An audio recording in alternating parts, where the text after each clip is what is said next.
Welcome back to a brand new video on what is normalization.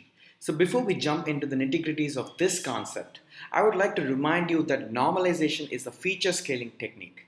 If you do not know what feature scaling is, do check out my other video where I introduce the concept of feature scaling and its importance when solving machine learning problems. I'm going to use this dataset to explain these two concepts. Now this dataset has about 10 rows and 2 columns, and the columns are age and salary in dollars. Typically, each row is nothing but a person with a certain age and a certain monthly income. Sounds simple, right?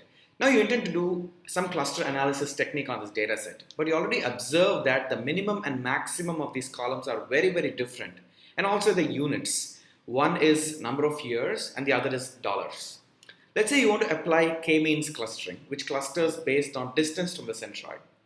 Now we already know that since the columns have different ranges and units, we have to rescale your dataset so that your clustering happens correctly.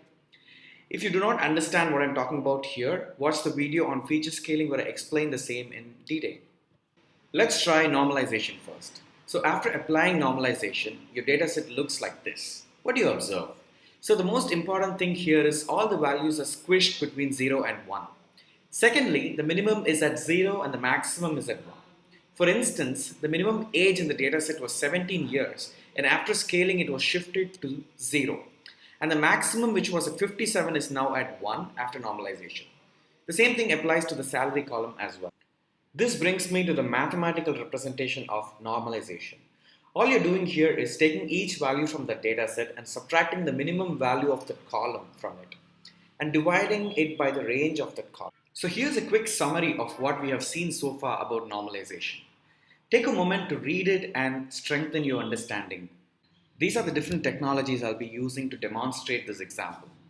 I'll be coding in Python on a Jupyter notebook. We will use pandas data frames to load our dataset and then use the sklearn library to normalize our data. First, we start by importing the libraries we need, which are pandas for loading the dataset as a data frame, and then min-max scaler class from sklearn.preprocessing, which is what is going to normalize our dataset. I'm also going to import the random module to create some random dummy dataset. This part of the code creates a dummy sample dataset with 10 rows and 2 columns, namely age and salary. You can ignore this piece of code for now.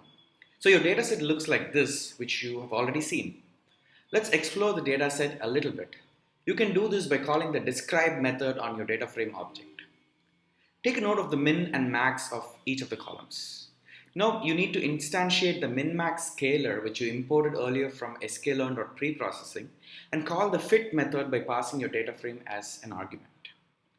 It returns the scalar object, but it also internally figures out the minimum and maximum of all the columns in the data frame. You can verify this by printing the attributes data max and data min.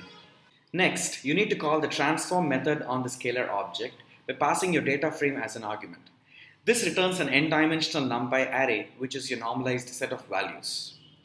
Now, you need to convert this back to your data frame, and that's quite simple. You just call pd.dataframe and pass the scaled numpy array as the input data, and the columns as the columns of the original data frame, which is age and salary.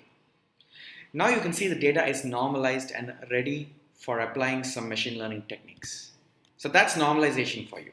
I'll be talking about standardization, which is another feature scaling technique which is commonly used, and we'll compare it with normalization to see which one is better or more commonly used technique. So that brings me to the end of this video on normalization. Hope you enjoyed it.